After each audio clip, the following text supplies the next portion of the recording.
defense.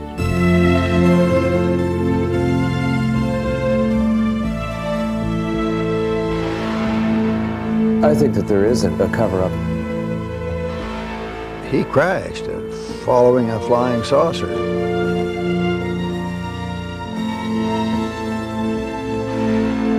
No government is going to admit that this is going on, the most important event in human history.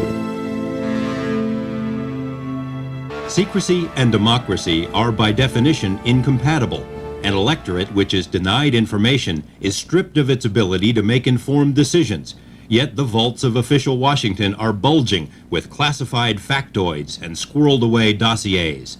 The so-called black budget from which classified military programs are funded has ballooned to $34 billion a year, larger than the total defense budgets of every other nation except Russia. Yet those programs are completely hidden from the American public and all but a handful of elected officials. Conventional wisdom dictates that secrets can't be kept, that Washington leaks like a sieve, and that every story gets told eventually, especially a story as potentially explosive as UFOs. But let me tell you, don't think for a moment that secrets can't be kept. The American taxpayer would have a fit if he knew where some of his tax money was going. Find me a civilian organization that's got a radar. Find me one that's got a fast jet. Find me, you know, all of those things. Detect any kind of electronic countermeasures, equipment, what have you. Satellite detection. Those things belong to the government. So whatever body of good data exists on UFOs, the government has it, only because they're the ones capable of collecting it. There are no secrets better kept, wrote George Bernard Shaw, than those secrets that everybody guesses. Who among us has not heard about an alleged UFO cover-up? The term itself may be a misnomer, because over the years there have been more than enough UFO leaks, exposés, and whistleblowers to crack any cabal or conspiracy, or so it would seem. But if the right people don't pay attention, and if the right information isn't exposed, if the mainstream major media outlets don't pursue the story, then a non-secret can still be a secret. The books are written. The documents leak out. People talk. But if there isn't a context for the listener to believe that it is anything but science fiction, it's denied. It's the story that cannot be told because no one can believe that it can be true. Some UFO information, documents, and testimony has surfaced. It's the other material, the most persuasive material, which has not. The best evidence has been kept secret successfully for 45 years.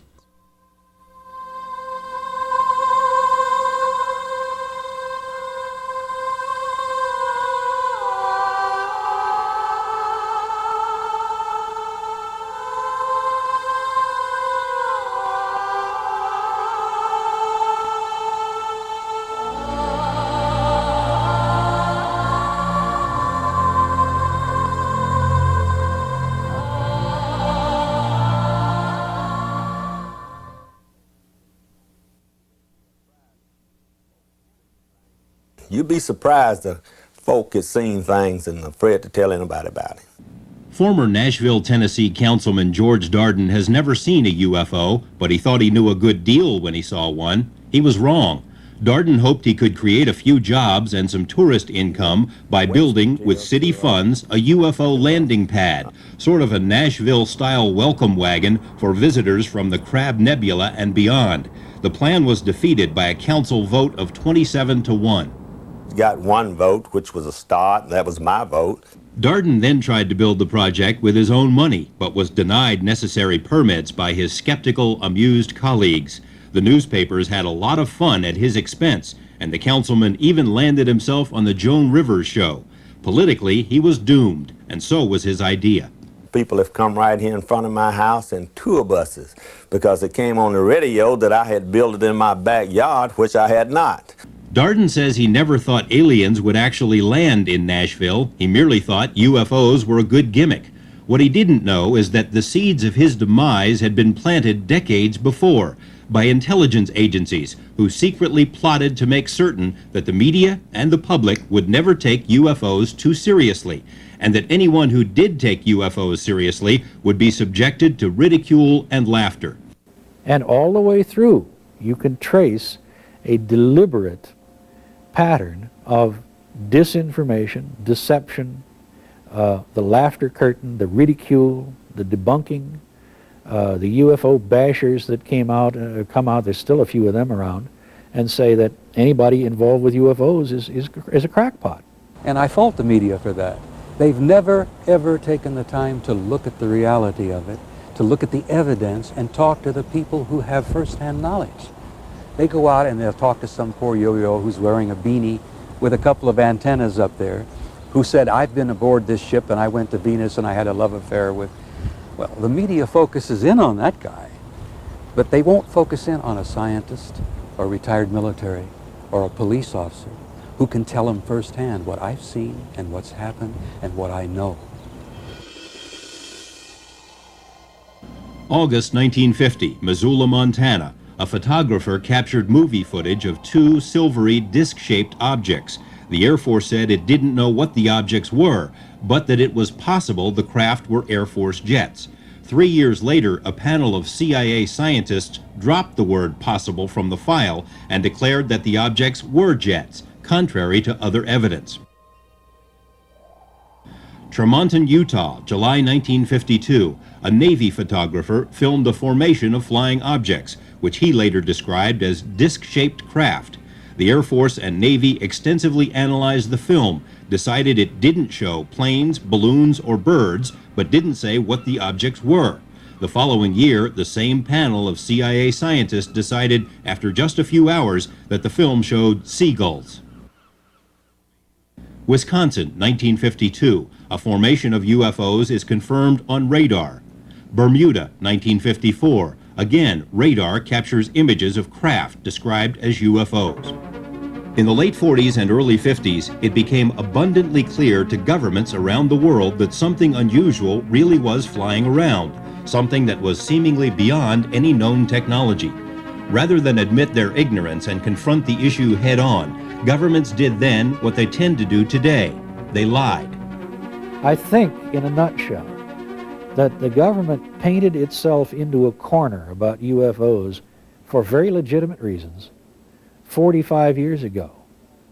And I think the paint's still wet. They didn't know what to do about it.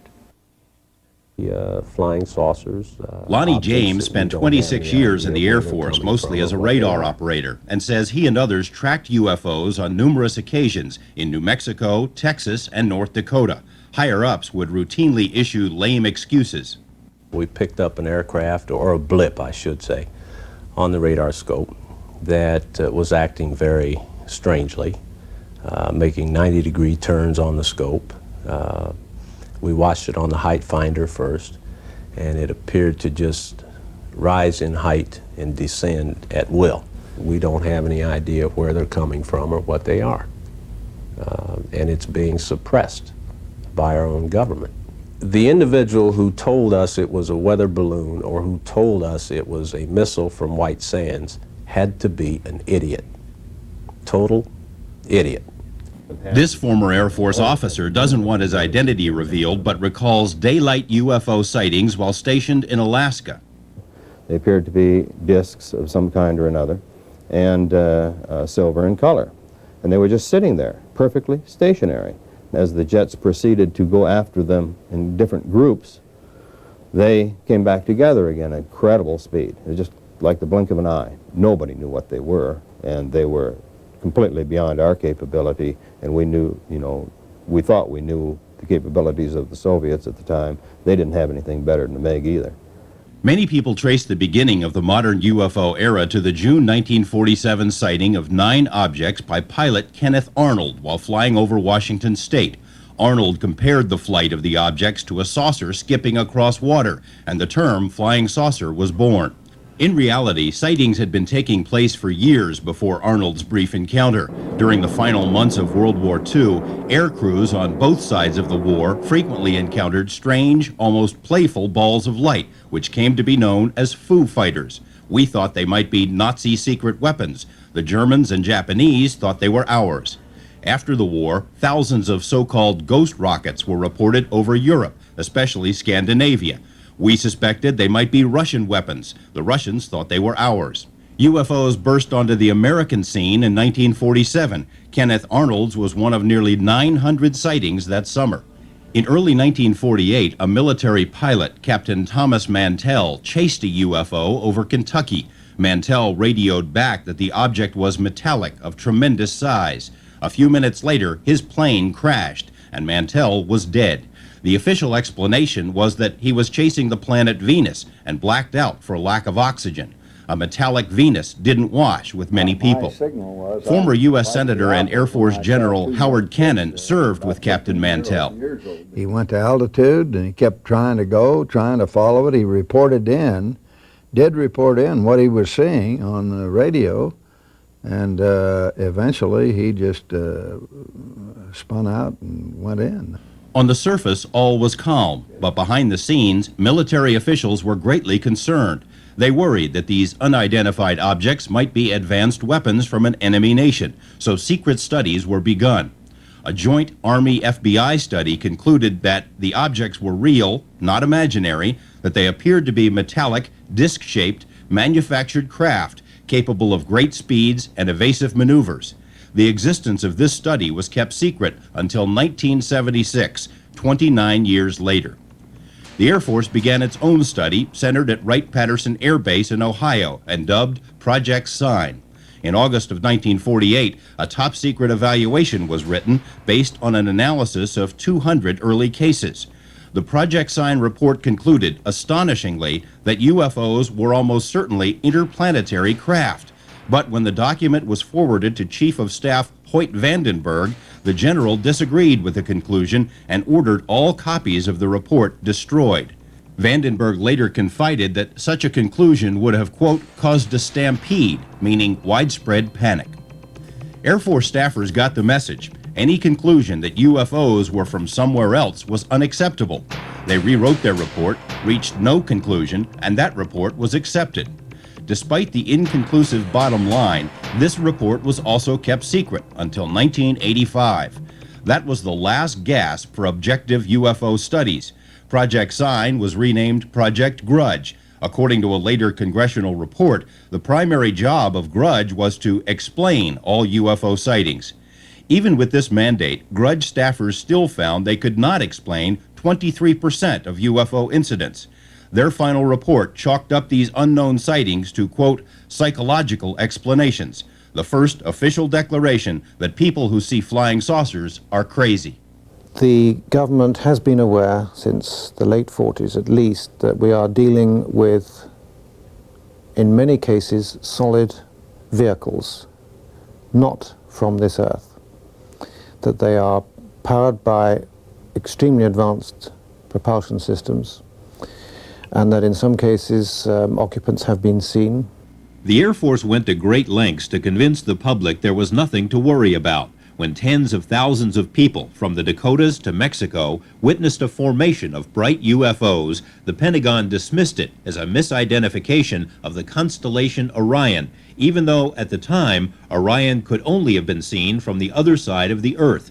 When witnesses reported the apparent landing of a UFO at White Sands, New Mexico, the Air Force determined that what had been seen was the planet Venus, to which one scoffer replied, "What an historic occasion, the night Venus landed on the gypsum flats of New Mexico." The joke making the rounds in those days was that for every 200 UFOs sighted, the Air Force could explain away 210.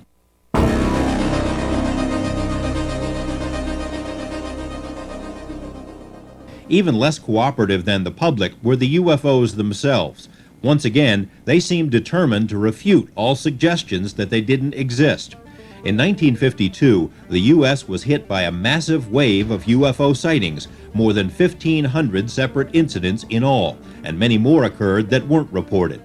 Those who question why UFOs haven't landed in Washington, D.C. may be interested in what may rank as the most dramatic UFO incident of all. In July 1952, the nation's capital was buzzed by at least 6 UFOs on 2 consecutive weekends. The objects were picked up on numerous civilian and military radars. Fighters were scrambled but were unable to get near the elusive lights. Photos were taken of the objects. Confidential reports hinted the objects may have been from other planets, but the public explanation was the sightings were merely the result of a temperature inversion, a thin excuse which didn't convince many people, especially the Pentagon's own radar operators. Even more embarrassing for the Air Force, the D.C. incidents occurred at the same time as a major Pentagon news conference called in order to formally dismiss UFOs. We've been able to explain them as hoaxes, as erroneously identified friendly aircraft, as meteorological or electronic phenomena, or as light aberrations.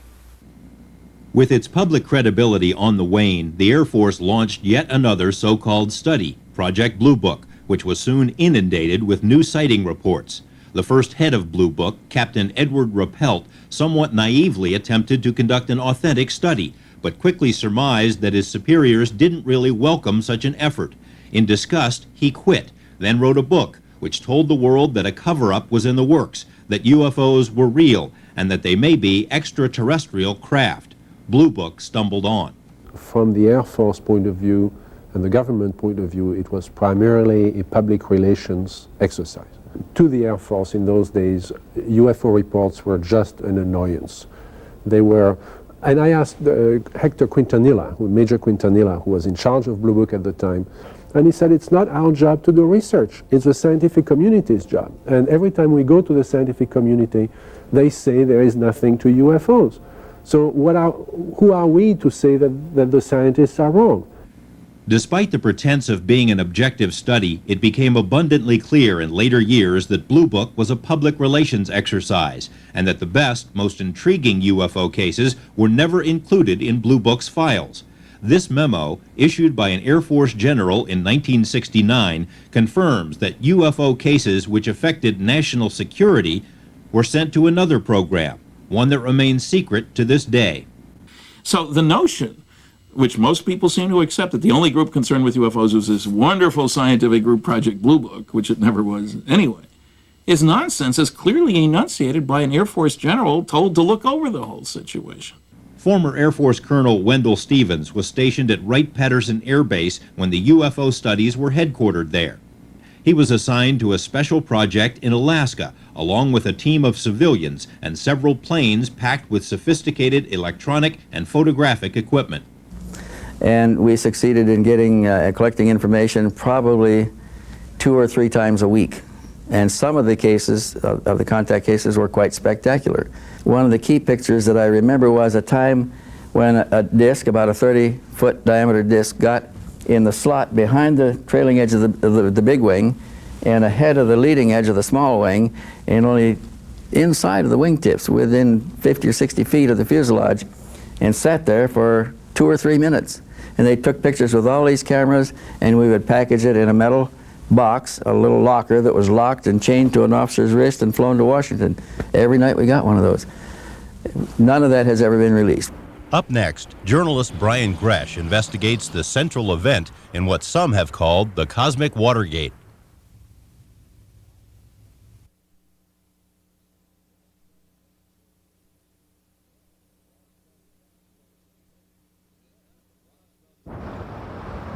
The town of Roswell, New Mexico isn't much different today than it was 45 years ago, when it became the unlikely setting for what may rank as the greatest cover-up in history. The old Army airfield has been closed for years, but back in the late 40s, it was home to the world's only atomic bomber wing, the 509th, a point of pride with the locals. Today, as then, much of New Mexico is a virtual military fiefdom. Kirtland Air Force Base in Albuquerque was and is the state's largest employer. Los Alamos Lab and White Sands Missile Base are still key players in the nation's defense establishment. If someone had wanted to get a clear picture of America's military capabilities back in the 40s, New Mexico would have been the place to be.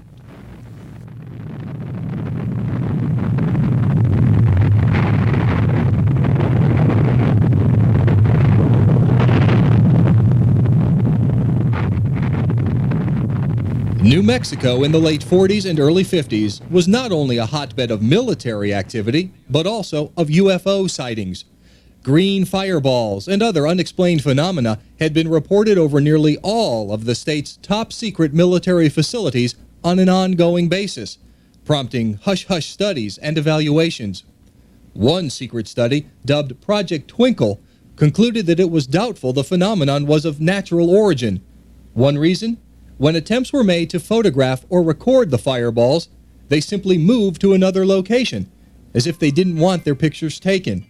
Twinkle remained classified for decades. By early July of '47, the public was also becoming aware of the flying saucer mystery. Kenneth Arnold's famous sighting had occurred only a few days before, spurring a nationwide sighting spree. But what was seen in the skies over Roswell was different from the other elusive lights. This time, the lights came crashing down. A rancher named Mac Brazel was the first to spot the wreckage in the desert. He first phoned the sheriff, who then called the Army Air Base to report that something had crashed, a decision both would soon regret. The base dispatched intelligence officer Major Jesse Marcel to the scene. Marcel and others gathered up some of the strange material and brought it back to Roswell. Foil-looking material, about the thickness or thinner than the foil on a package of cigarettes, and that's pretty darn thin. Could not be burned, could not be cut with a pair of scissors, put on the ground and a penknife taken and tried to drive it through, wouldn't work. There was no way, it was indestructible for all practical purposes. Lieutenant Walter Haut was the public affairs officer for Roswell at the time the strange metal was found. He recalls being ordered by base commander Colonel William Blanchard to issue a shocking press release.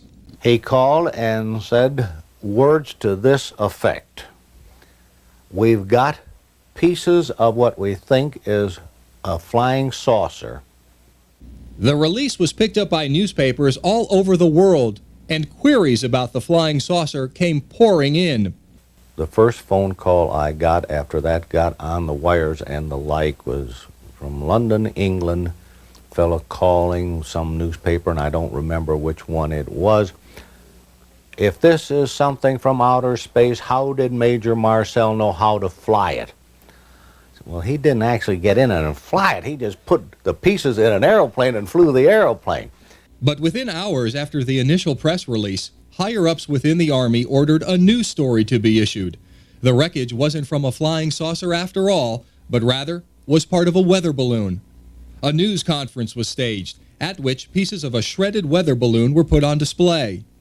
But Major Marcel admitted in later years that the material shown to the reporters wasn't what he brought back from the Brazel Ranch. Marcel said the metal had been spread out over 3/4 of a mile at the ranch, far too much material for a weather balloon. And he said some of the pieces contained strange, inscrutable symbols, as if written in an alien language. He reiterated that over and over, that what he had seen was not, I'll have to quote here, not of this earth. He was very, very adamant about it. What Haut didn't know back then was that a second wreckage site, 120 miles from the Brazel Ranch, had also been found, and on the same day. Numerous witnesses, including an archaeology team, say they saw a large crashed disc and the bodies of at least 4 alien creatures. Like the Brazel site, this second location was sealed off by the military, and witnesses were told to keep their mouths shut. So when you get such a consistency of input from respectable people, people whose testimony you'd like on your side in a court of law, ask any attorney, you're stuck. What are you going to do from there? These people are telling the truth. It's not one person, it's not 10 people, it's over 100 people. As Friedman reveals in his book, Crash at Corona, dozens of former military personnel have surfaced over the years who say they saw, handled, or transported either the wreckage, the alien bodies, or both. Bob Shirkey, the former assistant operations officer at Roswell Field, is one of them. Colonel Blanchard had called down and said, set up a plane to go to Fort Worth. He said, I want a B-29. And then Colonel Blanchard showed up in a couple of cars, and the people come hurrying into the building, and he stepped in, Colonel Blanchard stepped into this doorway into the operations office to get out of the hallway. And that's when I said, Colonel Blanchard, you're blocking my view, you know. And that I peeked over his shoulder as a couple people went by carrying various pieces of metal. And one of them pretty good size, about 2 by 4. Shirky says he knew other people who had knowledge of the wreckage or bodies, including a nurse at the base hospital who claimed to have seen horrid alien carcasses. Shirky has also remained friends with Glenn Dennis, the town mortician. He said to me, "Did you see the sketches in the paper of the humanoids or the bodies?" And I said, "Yes." He says, "Well, I can tell you that's what they looked like." Says, our funeral parlor supplied the caskets for the Air Force to use because we had the contract. And they came in and took all the baby-sized or youth-sized caskets we had. When this crash saucer event took place, the military told him, if you ever talk about what you saw, we will kill you and we will kill your family. While a cover story was being spoon-fed to gullible media, more dramatic steps were taken to ensure that the story of the saucer and bodies would spread no further. Mac Brazel, for instance, was held incommunicado for a week, and when he finally re-emerged, had changed his story about what he found. Sheriff George Wilcox confided in later years that the lives of his family had been threatened by the military unless he kept out of the investigation. His own samples of the strange metal were seized. A Roswell radio station was ordered by the FBI to cease transmission of a story about the crash. But the most effective subterfuge involved the transport of the alleged alien flotsam. Witnesses and records indicate that some of the material was immediately flown to Fort Worth, then on to Wright-Patterson Air Base in Ohio, and perhaps to Washington, D.C. The official Army story is that once the weather balloon mix-up was discovered, plans for transporting the material were canceled altogether, a statement that is demonstrably false. Pilots who flew the material out of Roswell have confirmed the Army was lying. One pilot even claimed to have seen the alien bodies while in flight. This official FBI memo, dated July 8, 1947, clearly indicates that a, quote, disc was being transported from Roswell to Wright-Patterson by a special plane for examination. Wendell Stevens was at Wright-Patterson back then and remembers far more furor than should have been generated by a weather balloon. My immediate superior, who was Colonel Albert Boyd at the time, later became 3-star General Albert Boyd and the commander of the Edwards Air Force Base Flight Test Center. He was my immediate superior, and he was one of the officers that flew General Twining out to Kirtland Air Force Base on the night of the 3rd of July. More than 200 witnesses in all have now come forward with bits and pieces of information about the New Mexico events, much of it first-hand information. Yet the official files of those agencies charged with investigating UFOs over the years contain virtually nothing about the case, not even files which might discredit it. There is more than enough evidence to suggest that something extraordinary happened in the New Mexican desert back in 1947, and that the military went to great lengths to hide the truth. We have the general who took the call from Washington saying to cover it up. We have the rancher, his son, the people around him, neighbors that he talked to. They come up with a consistent story, descriptions of the not only the wreckage, but how he was treated by the government. We have the media people in the town of Roswell. Some of them are still alive. We have the guy who put out the press release. He's never changed his story in the 14 years since I've been talking to Walter Haut. We have the FBI memo. Even more unsettling is the possibility that there have been other crashes and other cover-ups. UFO researcher Linda Howe says she has been shown documents by military officials which refer to several saucer crashes and recoveries. Bill Moore, who co-authored the first book on the Roswell affair, says he has been shown similar documents. And Timothy Good has heard credible testimony from some of the best-known military leaders of this century. General George Marshall was supposed to have something to do with it. Marshall became quite forthcoming and admitted that there had been contact with UFOs and that there had been at least 3 crashes and occupants had been recovered, and he went on to say that the occupants of UFOs were hoping to eventually adapt to the atmospheric conditions on this planet. If there have been crashes and recoveries, If alien wreckage and even bodies have been found, where are they? What's being done with the proof? And why can't the public be told? More on these topics is still ahead.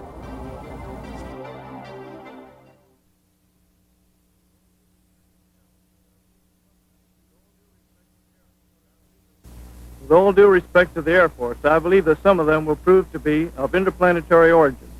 Retired Marine Corps officer Donald Keyhoe is widely regarded as the father of the UFO cover-up theory. In books, magazines, and broadcast appearances during the 50s and 60s, the bulldogish Keyhoe became the single most painful dagger in the belly of the Air Force, a relentless crusader who relied on his own military sources to expose Pentagon lies about UFOs, and there were plenty. They are simply following orders to explain away all UFO sightings as quickly as possible when they become public, and deny that UFOs really exist. The Air Force went to such extremes in trying to explain away UFOs that it lost credibility, even with sympathetic media. In the mid-1960s, the U.S. was engulfed in an intensive 2-year UFO wave, during which hundreds of thousands of Americans claimed to have seen UFOs. Alan Hynek, Project Blue Book's designated explainer, inadvertently punctuated the mid-60s flap when he announced that UFO sightings by hundreds of Michigan residents were inspired by swamp gas, an excuse which was ridiculed nationally and which prompted calls for a congressional inquiry into UFOs. Under pressure, the Air Force agreed to sponsor what it called an independent scientific study of UFOs. Several universities declined the job, which eventually went to esteemed University of Colorado physicist Dr. Edward Condon. But any hopes for an objective study were dashed even before the project began. Condon himself stated in public that the government should get out of the UFO business and that UFO writers should be horsewhipped. His project coordinator caused his own stir when one of his memos was leaked, stating that the staff would consist of non-believers and that the, quote, trick would be to make the study appear objective. Several staff members resigned, complaining that the results were rigged. Nevertheless, the Condon report predictably concluded that UFOs weren't worth studying, and the Air Force used the Condon report as a reason to cancel Blue Book altogether in 1969. None of the evidence that I have examined would indicate any proof at all that we are being visited by extraterrestrials. We have not been hiding anything. The investigations have been made public. The explanations of those where there is a clear explanation have been made public. Hynek, of course, would soon change his mind about Blue Book and about UFOs, and would become the most important figure in the history of American ufology. Jacques Vallée was his closest associate. The Scientific Advisory Board of the U.S. Air Force had many opportunities to review the UFO files. They knew that people like Dr. Hynek and I and many other scientists were of the opinion that this should be studied, and they could have done something. And if they had given an opinion to the Secretary of the Air Force that this should be studied, it would have been studied. Instead, everything was swept under the rug. The Air Force contention that UFOs were not a threat to national security was contradicted over and over by the military's own files. A secret order issued in 1960 to all Air Force commanders stated flat out that the Pentagon considers UFOs to be, quote, serious business, and no wonder. UFOs had been seen most often over sensitive nuclear and military installations, including Oak Ridge National Lab, Los Alamos, White Sands, Savannah River, and dozens of other defense installations. Anybody would recognize that if you have a base at which there are stored nuclear weapons, and a vehicle has penetrated your air cover and goes right down the runway, that has national security implications. That kind of sighting is far more interesting to me than some light in the sky meandering along. So, on the one hand, we have this popular impression, repeated as recently as a few months ago by an Air Force spokesman, that there isn't anything that affects national security, and Blue Book was it. Well, that's absolute nonsense, and we've had the records to prove that for a long time. One indication of the Air Force's true view of UFOs was found in this chapter from a military textbook being used at the Air Force Academy in the late 60s.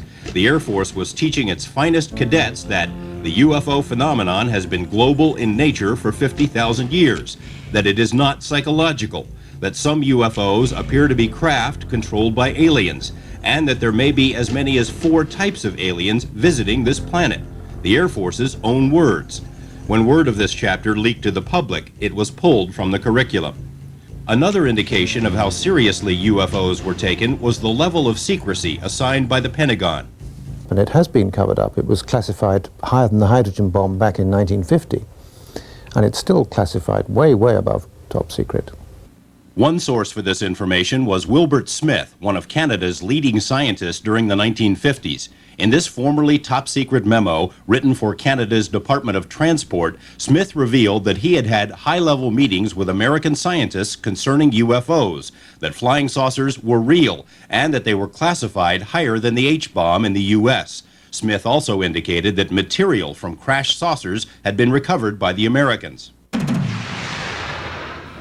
One of Smith's American contacts was the late Dr. Robert Sarbacher, one of the most respected scientists of this century and a contemporary of Einstein and Oppenheimer. In letters and personal interviews from the early 80s, Sarbacher conceded that he had told Wilbert Smith about recovered saucers and alien bodies, things which, quote, didn't originate on Earth. Sarbacher says he was invited to work on these materials, but never did. He also named several other scientists whom he said were definitely involved, said he'd received briefings on the topic while working at the Pentagon, and that the entire matter was the most classified subject in the U.S. government. Because of Sarbacher's scientific stature, many researchers consider his statements to be the most significant ever made on the UFO topic. The Canadian government wasn't the only one to learn about America's saucer secrets. Former NATO staffer Robert Dean says he read a top-secret briefing document prepared for American allies. The conclusion of the study was that if there was a program or a hostile purpose here, it would have all been over. They could fly rings around us. They made fools of us in the air. They played games with us on the ground. Case after case after case. There is a collaboration on above top secret information on this subject between, say, the United States, Great Britain to a certain extent, Canada, Australia, but this is to a limited extent. I don't think the United States has revealed everything it knows to other governments. I'm convinced of that. Many governments haven't the faintest idea what's going on. They have no need to know, and they haven't been filled in. Why would world governments maintain two attitudes about UFOs, a great concern in private, but ridicule and debunking in public? The answer can be traced to the early 50s. What is the flying saucer? What do people see and sometimes photograph? What's behind the daily reports of aerial phenomena in the nation's press? I think it was from outer space, but friendly. The great UFO wave of 1952 had attracted the attention of the CIA, which was concerned that a foreign power might be able to exploit America's saucer craze. So a panel of scientists was convened to consider UFOs, the so-called Robertson Panel. Members spent a total of 12 hours over 3 days reviewing the UFO evidence and concluded there was nothing to worry about. UFOs were not a threat to national security. However, the continued reporting of UFOs could be a threat, the panel said, and it recommended an official policy of debunking so that flying saucers would be stripped of their aura of mystery. The Robertson panel also recommended that UFO groups and researchers should be monitored. Armed with these recommendations, the CIA and military intelligence agencies swung into action with a plan that is still being carried out. Ridicule those who see UFOs, spy on people who research UFOs, confuse the public with disinformation. For example, plans were drafted to enlist the aid of Walt Disney in belittling the UFO mystery. Popular TV host Arthur Godfrey was also to be recruited. CIA staffers so thoroughly infiltrated the leading UFO organizations of the day that most of them collapsed from within. Attempts were made in the U.S. and other countries to build terrestrial flying saucers, which, if any of them had really worked, would have further confused the public. You know, there are lots of games being played behind the phenomenon itself. In other words, there is a real phenomenon, but there may be and here we're talking about the third level, the sociological level. If you could make people expect aliens, you could manipulate public opinion.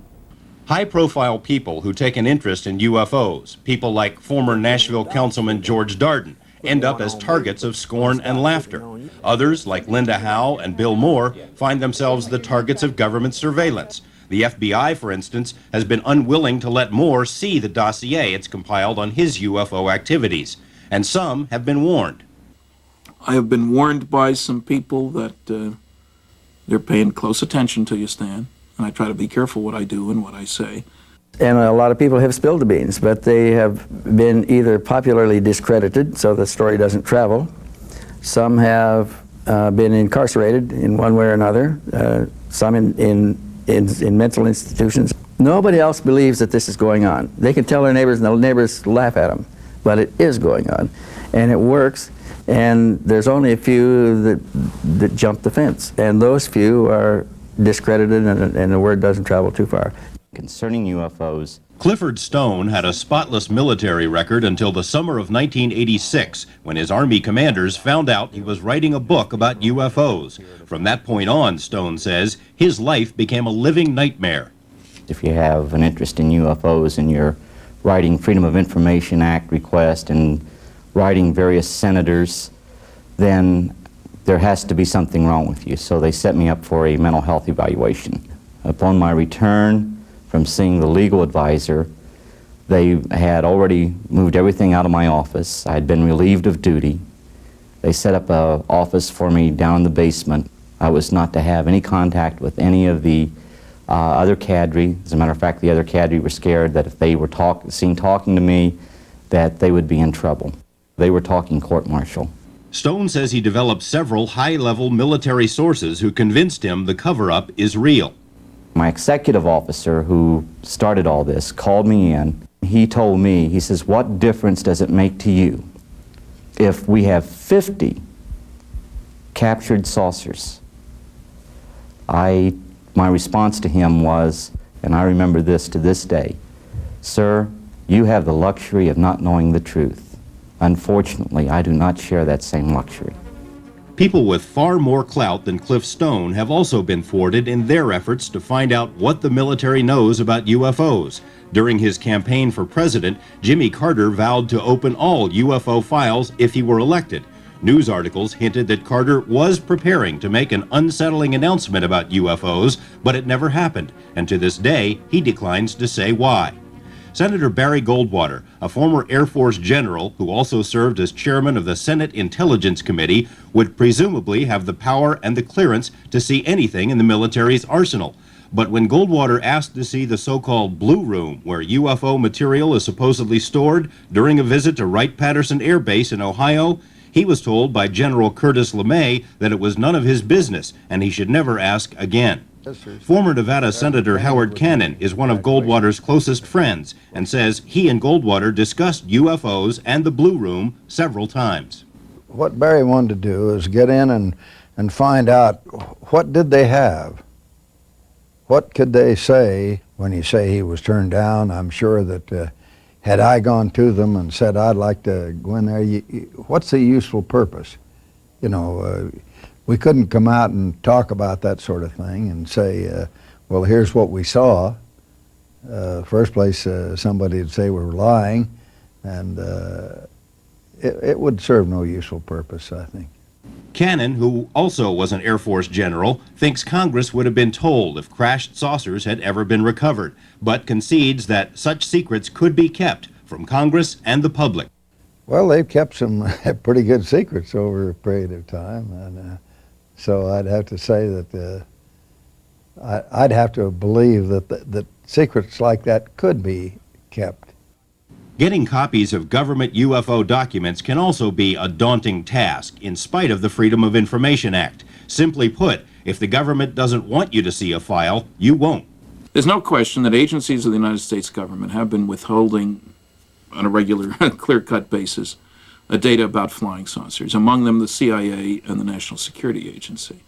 Today, 99.9% of all UFO government documents are available in the National Archives. UFO debunkers like Phil Klass somewhat naively assume that the government has no interest in hiding UFO files because there's nothing in them. That view is not borne out by experience. The FBI, for instance, vigorously and repeatedly denied having any UFO files or any interest in the subject. But when the Freedom of Information Act was passed, the G-men reluctantly coughed up 2,000 pages of UFO documents, dating back to the very beginning of the modern UFO era. Write to the CIA to ask for its UFO files, and you'll be told the agency hasn't collected UFO information since the 50s. Yet official documents from the 70s and beyond refer to CIA UFO experts, CIA UFO studies, and the CIA monitoring the UFO situation. Military officials have also been caught telling UFO lies. Both the Air Force and the RAND Corporation denied any knowledge of a secret UFO study commissioned by the Pentagon. Yet, here it is. The RAND study acknowledged the reality of UFOs and said that a solution to the UFO mystery was a matter of the highest urgency. The National Security Agency, the CIA, Defense Intelligence Agency, FBI, many other agencies are withholding thousands of pages of documents on UFOs in the interest of national security. They admit that. For decades now, since the 1940s, all those agencies I've just referred to have denied any sort of serious involvement in UFO research. So they've been lying to us about that. In addition to lying about the existence of UFO documents, government agencies routinely censor those UFO files which they are forced to release. The trouble is, as you start to go through this document, you rather quickly find that a lot of it isn't really there. And I won't stop because you'll see how many pages are really full of good information. Trying to get files declassified can be all but impossible. Appeals to the FBI, for example, can drag on for 3 to 4 years. The Department of Energy says it could take up to 7 years to obtain some of its sensitive UFO-related material. The National Archives has a backlog of 325 million documents awaiting declassification. Agencies are able to hide behind this log jam, using it as an excuse to withhold or stall the release of UFO information.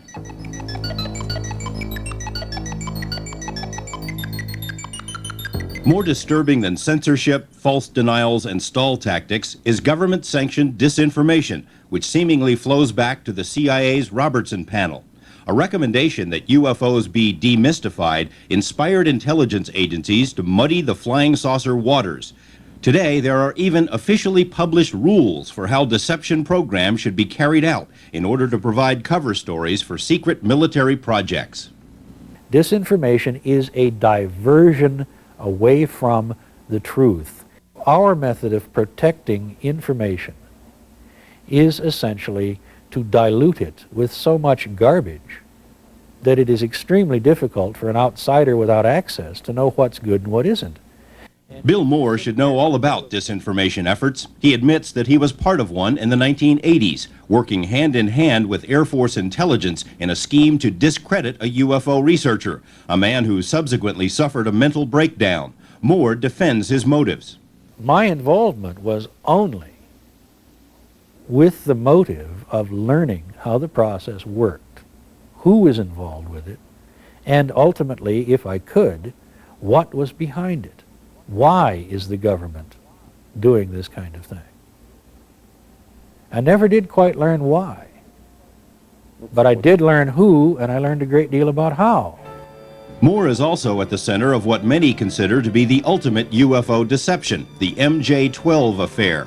A copy of the so-called MJ-12 document was sent anonymously to Bill Moore's associate. It purports to be a briefing paper prepared for President Eisenhower, explaining that crashed saucers and alien bodies have been recovered and that a secret organization of a dozen scientists and officials had been appointed to study and control all UFO material, MJ-12. Most UFO researchers consider the MJ-12 document to be a fake. The Air Force has finally issued a formal statement saying the document is not genuine. However, the details inside the paper aren't so easily dismissed. More than 30 different pieces of information, little details that we didn't know before we got the documents, which were received in December 1984. But it turned out to be true. And it really boggles the mind how somebody could have known those things. If they're real, then they speak for themselves. If they're not real, then they are an extremely elaborate and sophisticated hoax, which, in my opinion, can only have been created by someone inside the government, because there are things in those documents that weren't in the public domain at the time the documents came to us. Stan Friedman spent several months and thousands of dollars trying to verify the MJ-12 paper. He says he found nothing which would automatically discredit it and remains convinced that MJ-12, or something like it, is very real. But I'm convinced that there is such a group, and if there isn't, we've made a terrible mistake. Because presidents and intelligence agencies need a group like that.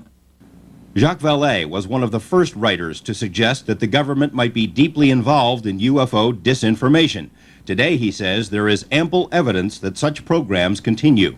What intrigued me was that those people had linked to psychological warfare activities of the military, which opens the way to the speculation that perhaps the belief in UFOs can be manipulated as part of psychological warfare exercises.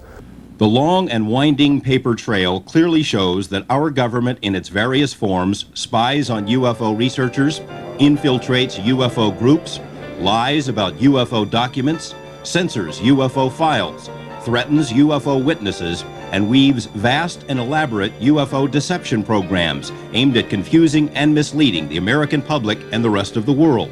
The government is acting, in the view of many, like a frightened child, afraid to face the truth. What are they afraid of, and why can't we be told? More on that as we continue.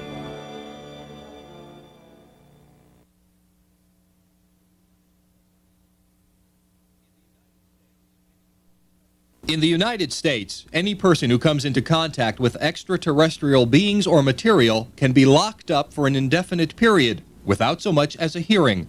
Family members could also be incarcerated, and all property could be seized based on an obscure rule buried in NASA regulations. Ostensibly, the law was meant to allow for the quarantine of astronauts, but its verbiage could be applied to any American citizen. The law typifies NASA's touchiness concerning ETs and UFOs. The space agency simply doesn't want to talk about such subjects. In 1977, for example, President Jimmy Carter asked NASA to resume studying UFOs because there had been so many inquiries from the public. NASA politely but firmly said, no thanks. The now canceled SETI program, Search for Extraterrestrial Intelligence, was renamed by NASA in part because the space agency didn't want people to say it was looking for little green men, even though that's pretty much what it was doing. I think that there is a cover-up of sorts. I don't know to what degree it is, because of course it's very hard to tell what's information and what's disinformation. Former astronaut Brian O'Leary has had first-hand experience with NASA's alien paranoia. Dr. O'Leary was recruited by NASA for a manned mission to Mars, primarily because of his extensive writings about the Red Planet. But when O'Leary took an interest in the so-called face on Mars and suggested it might even be the remnant of an ancient civilization, he encountered stiff opposition.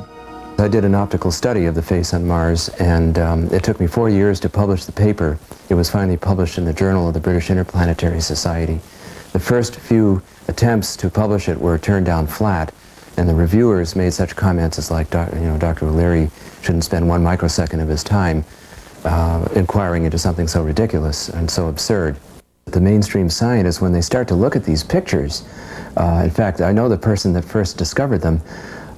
His name is Toby Owen. He's a colleague of mine in planetary science, and he and some of the other people, when they started looking at the pictures, there was kind of a nervous laughter, almost like a teenager looking at pornography, saying, that looks like a face.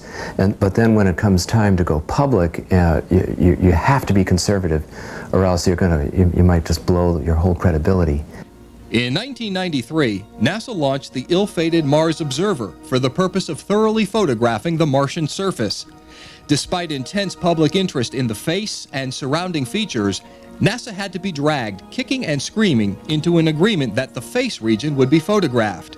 Even then, NASA said it may or may not release any such photos to the public, most likely because it didn't want to add fuel to the ET fire, a point made moot when the Mars Observer allegedly disappeared. Researcher Don Ecker is convinced that NASA has been taken over by the military. The fact that NASA over the last couple of years have been slowly but surely clearing out their civilian research personnel and have been bringing in retired military personnel. What this suggests is that NASA is going black. Journalist Ecker points to a 1991 mission of the Space Shuttle Discovery, STS-48, as an example of NASA's participation in a cover-up. This footage was taped from NASA's own satellite signals. It shows several anomalous objects floating in space near the shuttle. Objects which NASA says were ice crystals, space debris, or both. But analysis by some of NASA's own consultants casts serious doubt on these excuses.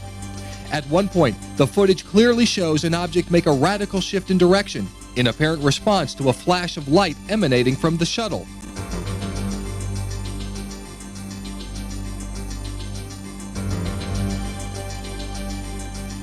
Here's the sequence again.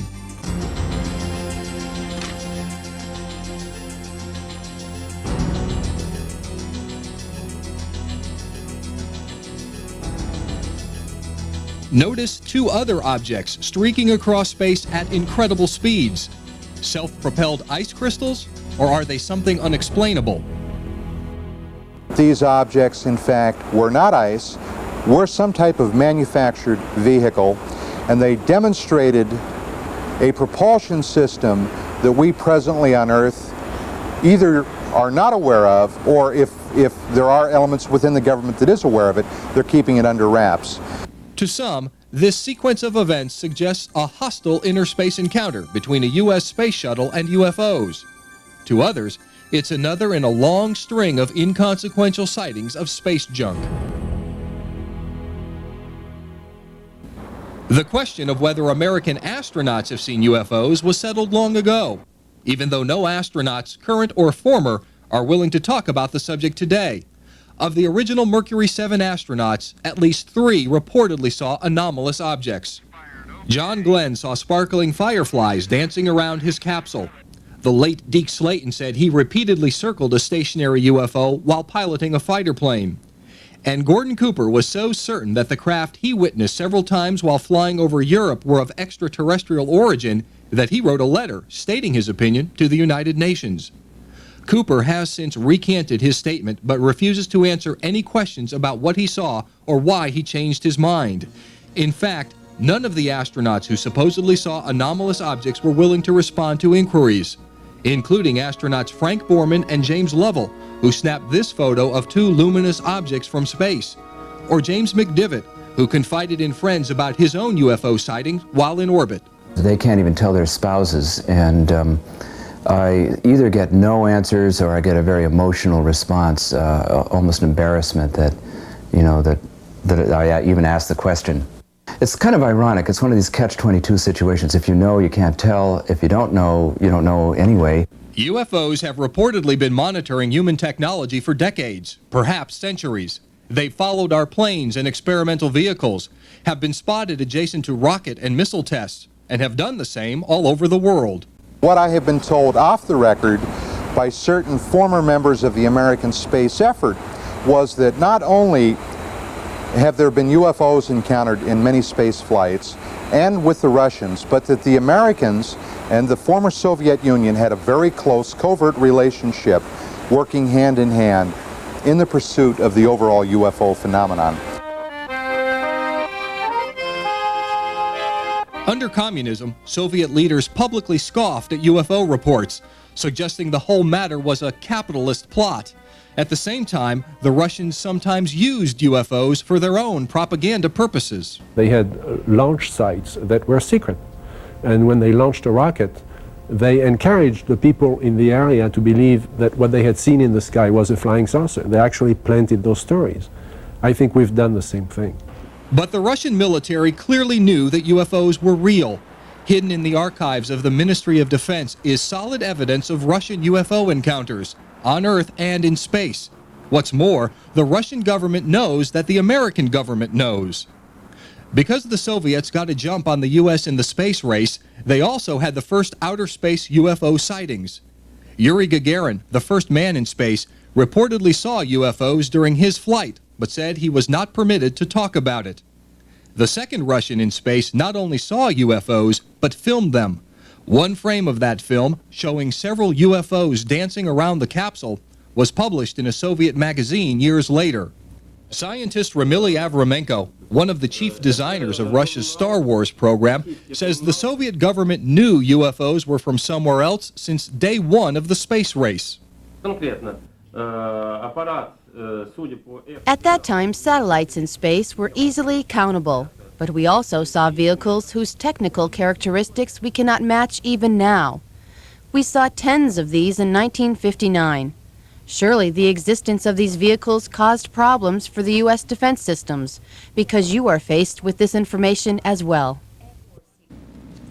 These still classified Ministry of Defense documents, never before seen in public, reveal that Russian spies learned a great deal about UFO encounters involving American astronauts. The Russians are convinced there were several direct encounters with UFOs while American astronauts were on the moon, and that the Americans haven't returned to the moon because we were told to stay away. Several high-ranking military and scientific sources confirm that the Russians knew much about the ongoing UFO cover-up in America. Retired Army Colonel Boris Sokolov was in charge of the Soviets' secret UFO projects for 10 years and says he knew that the U.S. military had constructed 40 UFO listening posts as part of its UFO research. I think America could learn something. I mean, after we gave lessons to the Russians for 40 years about freedom and liberty and so on, and now they're publishing a lot of stuff. I doubted that they're publishing everything they have, but at least they are releasing a lot of material, and our military doesn't seem to have changed too much, their attitude. The big question about the UFO cover-up remains. Why? Some final thoughts on that are just ahead.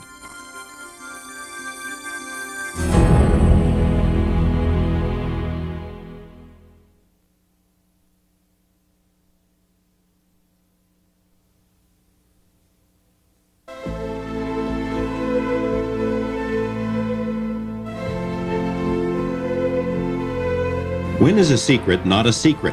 When everyone has heard it, but few pay attention. The UFO cover-up has been so well documented over so many years that it has seemingly become part of our popular mythology. It is not a myth. The government's own secret studies concluded decades ago that UFOs were real. Those studies were suppressed, then replaced by public relations shams. Schemes were hatched to ridicule the topic, to confuse the public, to hide the real information. An extensive paper trail reveals that many people had direct knowledge of the cover-up and that many others tried to get the information but were refused. Government agencies routinely lie about what they know. Other agencies issue ridiculous cover stories and disinformation. Scores of witnesses recall what may be the most important event in history. The government says nothing. Other witnesses, including some of our modern-day heroes, have seen the proof with their own eyes, but are ordered to keep quiet. Good people are threatened and harassed to maintain this non-secret secret. The best evidence makes it abundantly, indisputably clear that someone, somewhere, has a lot more information than the rest of us. I think that there are people who must have, people in Washington and elsewhere, must have a building full of data that I think the scientific community should have. Data that comes from radar, from sensors on Earth, from sensors in the ocean, and from sensors in space. There is a cover-up in the sense that they are keeping the data to themselves. And I think the greatest secret may be that nobody has any idea what those objects are. It almost seems as if the government is toying with us. Wright-Patterson Air Base is widely thought to have been the home to recovered alien technology. On the emblem for the base's aptly named Foreign Technology Division is this strange symbol. A joke on the public?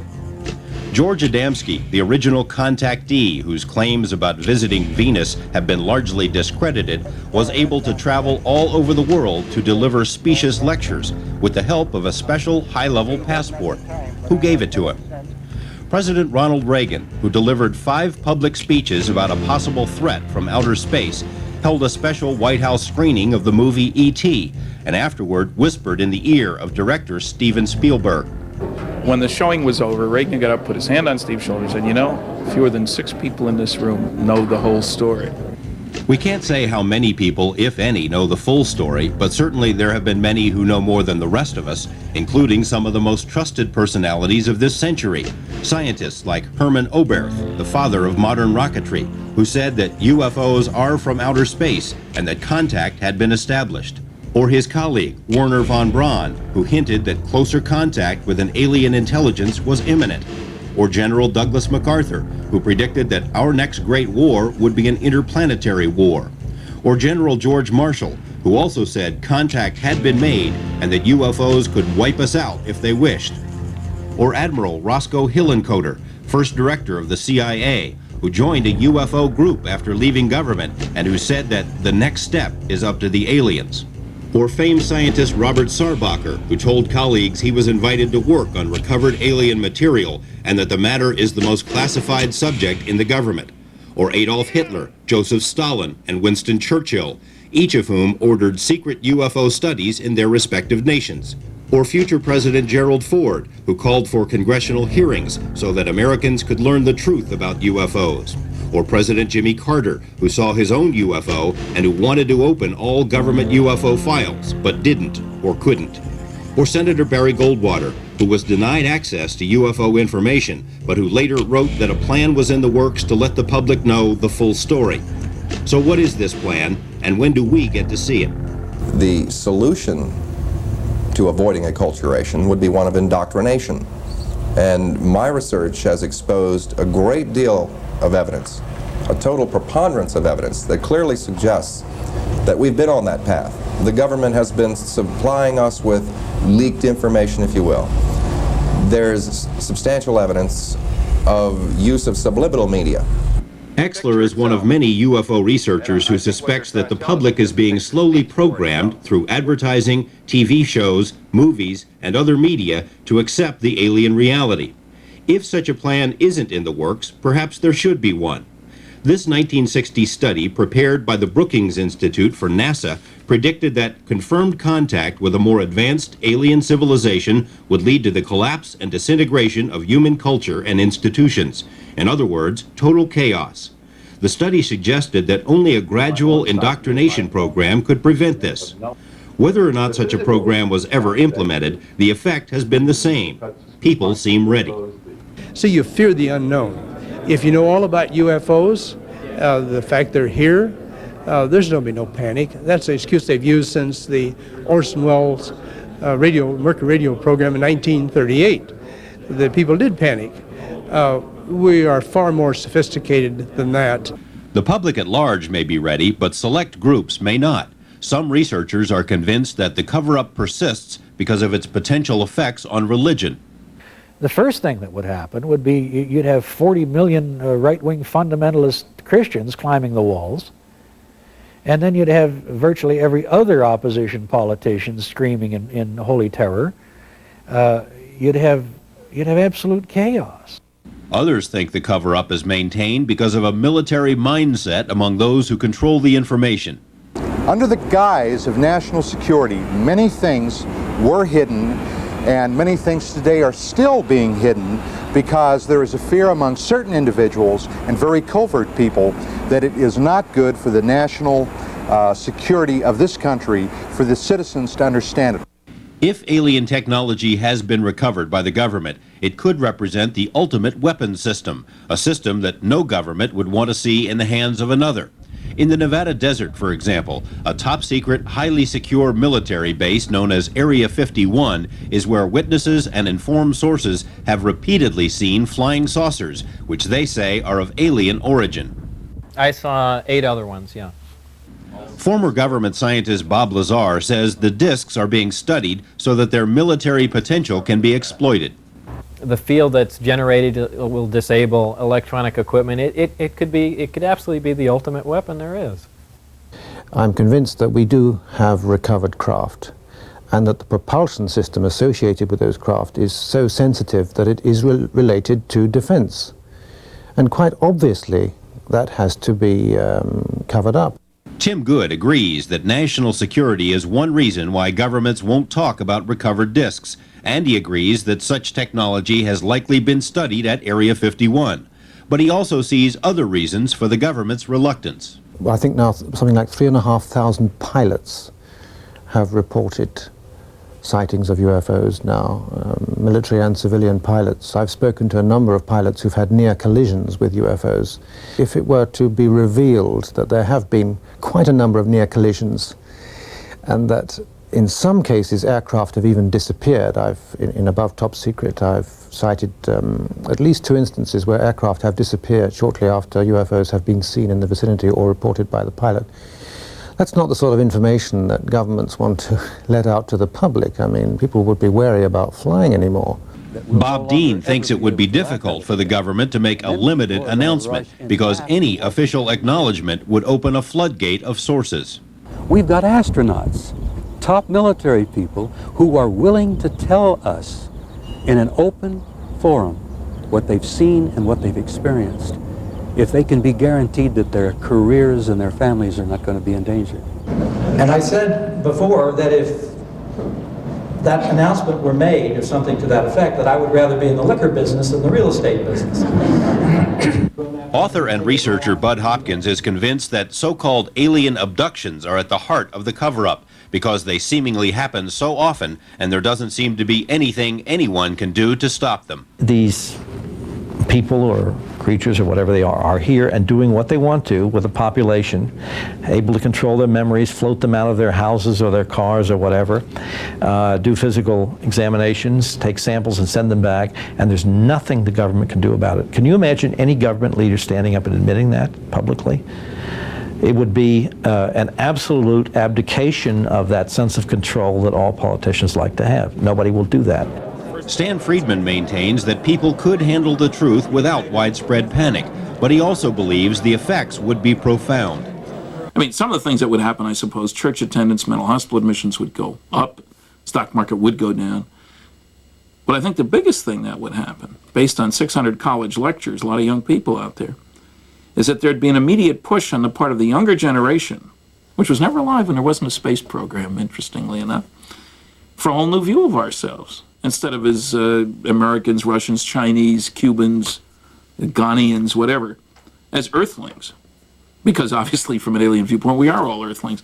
There's no government on this planet that wants that. Interestingly enough, NASA has already drafted a list of protocols to be followed in the event that contact with aliens is ever publicly confirmed. Even with a game plan to follow, any such announcement would be dicey business. Let's say that the president decided to make an announcement. This is, if he made it today, this is what I think that he would say. Ladies and gentlemen, this extraterrestrial spacecraft are operating in our environment. They can fly circles around the best aircraft we have in flight. Where they come from, we do not know. Who is in them, we do not know. We do know they can paralyze anybody they want to at will, take them into their craft. We do not know if they represent a threat, but we know that they're here and there isn't a damn thing we can do about it. Thank you and good night. If the government can't issue a declaration, what about the visitors themselves? Although it seems as if their presence has become more obvious over the past few decades, there apparently has been no overt attempt at blowing the lid off the cover-up. It's quite obvious that the secrecy doesn't even originate with the government. Why don't the visitors land on the White House lawn and make themselves public? Why didn't they do that this morning? The reason is they themselves are the architects of the secrecy. I get the feeling that they don't want us to solve this feeling. I get the feeling that they want to protect the secrecy program. I get the feeling that they don't like what is happening in our society in terms of learning about them. If the visitors won't end the secrecy, and if the government can't, the burden for uncovering the truth falls to the public. The UFO question isn't something which belongs solely in the domain of tabloids, talk shows, or movies of the week. We all have a stake in the answer. I think the only hope for a decent future for this planet is an Earthling orientation. The easiest way to get it is to recognize that somebody's coming here, and to them, we are all Earthlings, like it or not.